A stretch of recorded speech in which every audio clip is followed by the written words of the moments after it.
kalau misalkan kita lihat dari kasus yang saat ini ada di Depok, itu satu keluarga itu kan diberitakan ada 4 anggota keluarga yang tinggal satu rumah. Sementara 2 anggota keluarga sudah terkonfirmasi menderita corona, ya. Nah, 2 orang lagi itu ternyata tidak dilakukan perawatan gitu. Jadi hanya diisolasi di rumah gitu. Sekarang jadi pertanyaan, kapan sih seseorang dikata harus dipantau? Kapan sih seseorang harus diawasi? Ada nggak kriterianya? Agar masyarakat itu nggak bingung. Selama ini kan masyarakat bingung, kenapa itu nggak dirawat? Kenapa itu nggak diperiksa semuanya, putumnya dicek gitu. Supaya kami-kami yang di luar sana yang sehat-sehat ini bisa lebih.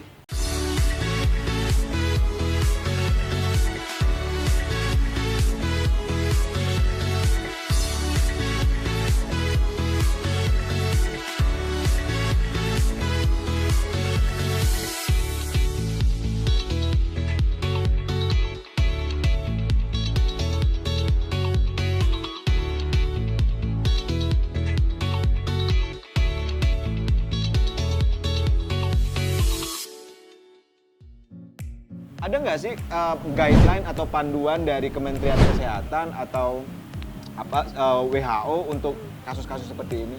Ya, memang kalau edukasi Kementerian atau WHO yang beredar di masyarakat kan terbatas di gejala umum dan gejala yang lanjut. Gejala umumnya seperti demam, batuk kering, kemudian disertai dengan nyeri tenggorokan maupun pilek dan kesulitan bernafas. Itu yang menjadi gejala utama. Ya. Nah, bagaimana membedakannya mana kasus yang diawasi, mana yang Pantau. dipantau?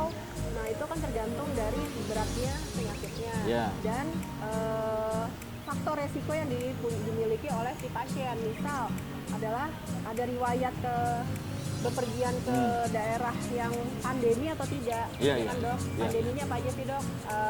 Wuhan ya pasti ya. Cina.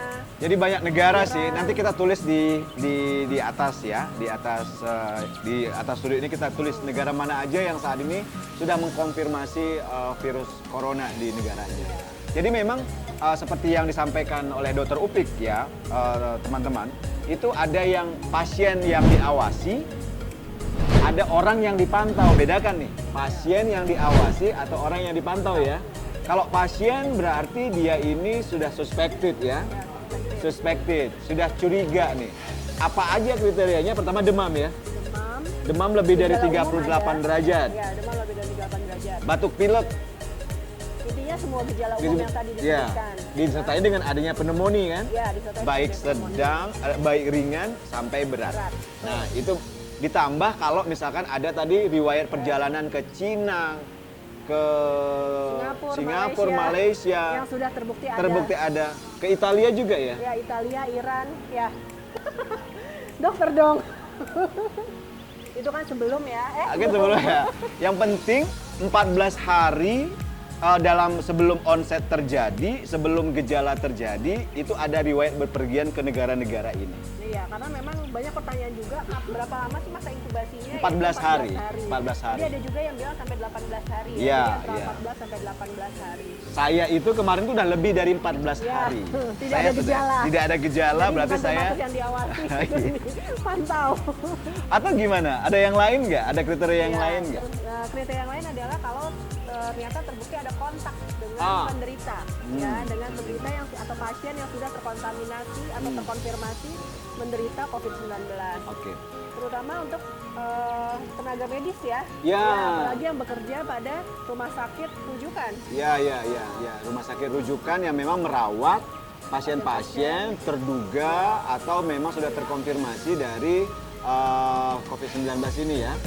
Nah, itu yang masuk dalam kategori pasien yang diawasi, ya kan? Pasien yang diawasi. Ada juga sekelompok orang yang dipantau. Siapa aja yang masuk dalam kelompok orang yang dipantau, itu adalah orang-orang yang memiliki keluhan demam tanpa adanya gejala pneumonia. Gejala pneumonia yang dibuktikan dari radiologi kali ya, dari gambaran ronsen dada gitu. Atau pasien atau orang-orang yang memang berkontak dengan pasien terduga terkonfirmasi tapi dia tidak memiliki gejala. Tidak memiliki gejala. Tapi dia pernah punya perjalanan 14 hari sebelumnya, dia punya melakukan traveling atau melakukan kontak ke orang-orang yang sudah pernah pergi ke tempat-tempat yang dibuktikan pandemik dari virus corona ini ya, itu masuk dalam kategori orang yang dipantau. Berapa lama dipantau? 14 hari gitu. Jadi selama virusnya, masa inkubasi virusnya 14 hari ini kita pantau terus gitu ya. Intinya tidak semua orang bisa terinfeksi ya. Yes. Walaupun Betul. mereka kontak langsung dengan penderita. Ya. Itu semua tergantung pada daya tahan tubuhnya. tubuh. Makanya saya ini sekarang minum jeruk. Ini namanya ini sehat. Ini untuk meningkatkan imunitas juga. Salah satu tips untuk meningkatkan daya tahan tubuh dan mencegah terinfeksi dari virus corona. Amin. Mudah-mudahan ya.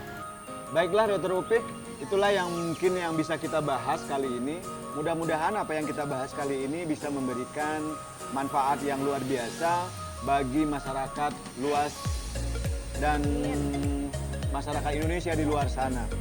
Dan harapan kita dapat melewati situasi yang sulit ini dalam keadaan yang sehat ya. Demikianlah informasi kesehatan pada tema kali ini.